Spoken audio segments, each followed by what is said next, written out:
नमस्कार, आप देख रहे हैं इन खबर। मैं हूं आदर्श आपके साथ। आज इंडिया बनाम ऑस्ट्रेलिया वर्ल्ड कप का मैच है। ये एक सुपर हिट मुकाबला है जिस पर पूरे देश की नजर है। सबकी निगाहें इस बात पर है कि क्या विराट कोहली की टीम ऑस्ट्रेलियन टीम के खिलाफ वर्ल्ड कप में अपने खराब रिकॉर्ड को सुधार करके उन्हें हराएगी या नहीं। लेकिन इसके अलावा क्रिकेट के मैदान से इतर दो ऐसे खास दर्शक वहां पे पहुंचे हुए हैं ओवल के मैदान में, जिनकी तस्वीरें सोशल मीडिया पर काफी वायरल हो रही हैं। इनमें एक है विजय माल्या, जिसपे जो भारत का एक आर्थिक भगौड़ा है और 9,000 करोड़ रुपए के गबन का जिस पर आरोप है, और दूसरे हैं उनके बेटे सिद्धार्थ माल्या। ये दोनों ओवल में भारत ऑस्ट्रेलिया का मैच एंजॉय कर रहे हैं। अपनी तस्वीरें इन्होंने सोशल मीडिया पर डाली है, जहां पर यूजर्स अलग अलग कमेंट कर रहे हैं, ट्रोल कर रहे हैं, कोई उनकी तारीफ भी कर रहा है। लेकिन सर, मैं आपसे जानना चाहूंगा कि विजय माल्या खुलेआम लंदन में रह रहे हैं, हम जान रहे हैं। ईडी ने नोटिस जारी किया है, आरबीआई उनकी तलाश में है। वो आराम से मैच देख रहे हैं और उनके जो उन्होंने वो कार्ड पहना हुआ था, जो उसपे पट्टा था, उसपे हॉस्पिटैलिटी और ये भी लिखा हुआ था, तो काफी ऐसा लग रहा है कि जैसे वो मैनेजमेंट का हिस्सा हो, पूरी वीआईपी उनके पास टिकट हो, बिल्कुल एकदम लॉबी के पास वो जाकर आराम से सेल्फी खिंचा रहे हैं बेटे के साथ। भारतीय फैंस का एक ध्यान उधर भी चला गया। इस पर आप क्या कहेंगे? देखिए, जो नियम कानून है, कोई भी चीज नियम कानून से ही चलती है। नियम कानून के मुताबिक कायदे से उनके प्रत्यर्पण की कार्रवाई चल रही है, जिसके खिलाफ वो पहले लोअर कोर्ट में गए थे, फिर हाई कोर्ट में गए थे, जहां से उनको निराशा हाथ लगी। ब्रिटेन की सरकार के जो गृह मंत्री है वो बहुत पहले आदेश दे चुके हैं इनके एक्स्ट्राडिक्शन के लिए। भारत चाहता है कि 9,000 करोड़ के बैंकों के साथ जो उन्होंने धोखाधड़ी की है उस मामले में जल्दी से जल्दी उनका प्रत्यार्पण हो। लेकिन चूंकि अभी लीगल प्रोसेस कंटिन्यू है, वो जो वहां के कानून के मुताबिक कदम उठा सकते हैं हाई कोर्ट से हारने के बाद, यदि वो और ऊपर जाना चाहते हैं तो उसके लिए टाइम फ्रेम है और उस टाइम फ्रेम के अकॉर्डिंग जो है एक्शन होगा।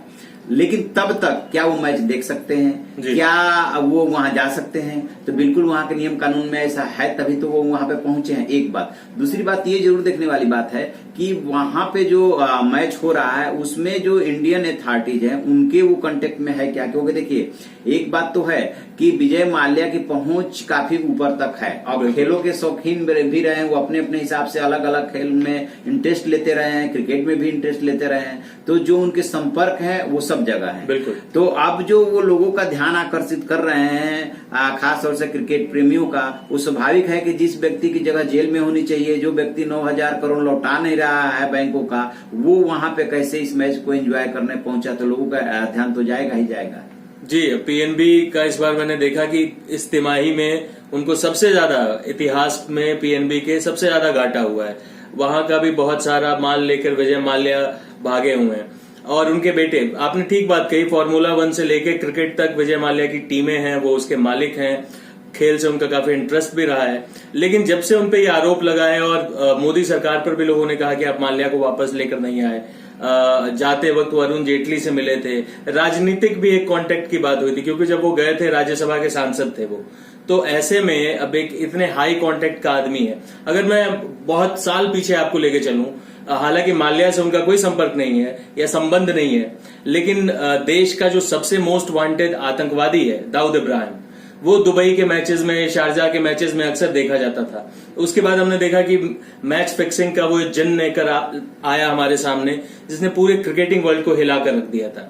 क्या विजय माल्या या ऐसे लोग जिनके ऊपर क्रिमिनल केसेस हैं, आईसीसी ने धोनी के बैच को लेकर इतना बखेड़ा करा कर दिया, जिस आदमी के ऊपर आर्थिक अपराध या संज्ञेय आर्थिक अपराधों की बात है या अपराधी प्रवृत्ति के लोग हैं, उनको आईसीसी क्या बैन नहीं करता? देखिए, मुझे जहां तक लगता है कि ऐसे मामलों में दो चीजें हैं। एक, कानूनी उसका पहलू अलग कर दीजिए और नैतिक पहलू अलग कर दीजिए। कायदे से तो आईसीसी को इस बात का ध्यान रखना चाहिए, लेकिन वो नैतिक पहलू है। जहां तक कानूनी पहलू की बात है, तो कानूनी पहलू के तहत जो भी ब्रिटेन का नियम कानून है, उस नियम कानून के तहत ही तो वो वहां पे रह रहा है और उस नियम कानून के तहत ही भारत ने उसका एक्स्ट्राडिक्शन प्रत्यार्पण मांगा है। दोनों देशों के बीच में प्रत्यार्पण संधि है और जब वो वहां पे उसके अगेंस्ट, यानी कि जो वहां के सरकार का जो आदेश, उस सरकार के आदेश के विरोध में जिस अदालत में जा सकता है उस अदालत में गया, फिर हाई कोर्ट में गया, तो हमें इस बात का ध्यान रखना चाहिए कि इमोशनल होने के बजाय इस बात का कि कानूनी पहलू क्या कहता है। तो नियम कानून के मुताबिक तो वो वहां रह रहा है और यदि मैच देखने के लिए टिकट ले रहा है या वहां के अथॉरिटी से संपर्क करके उसका पार्ट बन रहा है, तो इसमें देखना होगा कि इसमें कानून कहीं आड़े तो नहीं आ रहा है। ये बात अलग है कि 130 करोड़ का देश चाह रहा है कि जो 9,000 करोड़ के बैंक के धोखाधड़ी का आरोपी है वो जल्द से जल्द भारत आना चाहिए, और उसकी काफी सारी प्रॉपर्टी जो है अटैच भी यहाँ पे की गई है, और उसने खुद भी ये पेशकश की थी कि मैं पैसा देने के लिए तैयार हूँ, लेकिन वो अथॉरिटी मान नहीं रही है। तो अथॉरिटी माने कैसे? सिर्फ इन्हीं का मसला नहीं है, और भी आपको याद होगा नीरव मोदी का मसला है, जिनपे इसको लेकर के भी आरोप लगे थे कि क्या ये भागा है या भगाया गया है, कौन कौन सी अथॉरिटी जिसमें शामिल। बिल्कुल सही बात। तो मुझे जहां तक लगता है कि इसमें जो कानूनी पहलू ये है कि वो वहां के नियम कानून के हिसाब से चल रहा है, और उसका पूरा का पूरा मसला प्रोसेस में है। तो जब तक प्रोसेस कंप्लीट नहीं हो जाता तब तक ये तो नहीं कह सकते कि तुम मैच नहीं देख सकते। मैच देख सकते हैं। हालांकि विजय माल्या का क्रिकेट में काफी दिलचस्पी रही है, और एक दिलचस्प बात यह भी है कि विराट कोहली जिस टीम से खेलते हैं उस टीम के मालिक विजय माल्या हुआ करते थे। विराट कोहली अभी क्रीज पर हैं। भारतीय टीम ने अच्छी बात यह है कि एक बेहद शानदार शुरुआत की है, और रोहित शर्मा ने हाफ सेंचुरी मारी, विराट कोहली क्रीज पर जमे हुए हैं। शिखर धवन, जब हमने ये रिकॉर्डिंग शुरू की थी तो शतक के करीब थे, 96 रन पे थे। तो हो सकता है वो भी, शिखर धवन भी हम उम्मीद करते हैं कि शतक बनाए।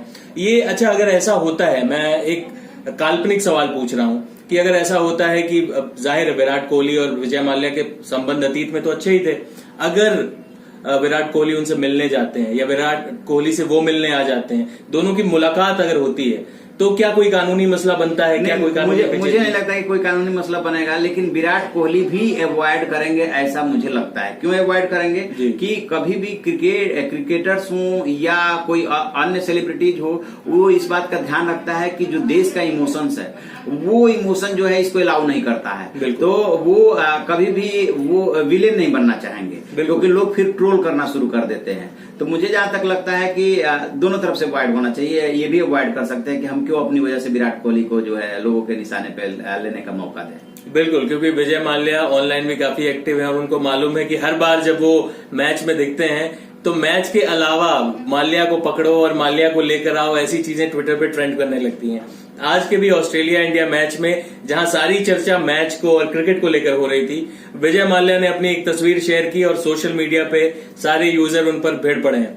बहरहाल विजय माल्या को लेकर तो जो कार्रवाई हो रही है, जैसा कि सर ने बताया, वो कार्रवाई पूरी होने का इंतजार पूरा देश कर रहा है। ये भी देखना होगा कि विजय माल्या भारत आते हैं कि नहीं आते हैं, या एक आर्थिक भगौड़े के तौर पे लंदन में या अन्य देशों में ही सेटल हो जाते हैं। जैसे मेहुल चौकसी भी गायब हुए, नीरव मोदी गायब हुए, कई सारे ऐसे लोग हैं जो पैसे का गबन करके गायब हो जाते हैं। अच्छा, अगर विजय माल्या भारत आते हैं तो गिरफ्तारी उनका विकल्प है कि उनकी संपत्तियां अगर वो नुकसान की भरपाई कर देते हैं तो गिरफ्तारी से बच सकते हैं। सब कुछ कोर्ट के प्रोसीडिंग्स पे डिपेंड करता है। अभी पीएमएलए जो कोर्ट है उनको आर्थिक भगोड़ा घोषित किया हुआ है, तो जो वांटेड भी, जब भगोड़ा घोषित हो गए तो आप वांटेड है, तो आते ही आप अरेस्ट हो जाएंगे। पहली कार्रवाई अरेस्ट की होती है। और जो प्रत्यार्पण में जिसकी भी मांग की जाती है, इसके पहले जितने भी प्रत्यार्पण होते हैं, दोनों देशों में ये देखा जाता है कि जो इस देश में अपराध है और जो वहां पे अपराध की श्रेणी है, क्या वो दोनों देशों में अपराध है तो वहां पे उसकी कितनी सजा है और यहाँ पे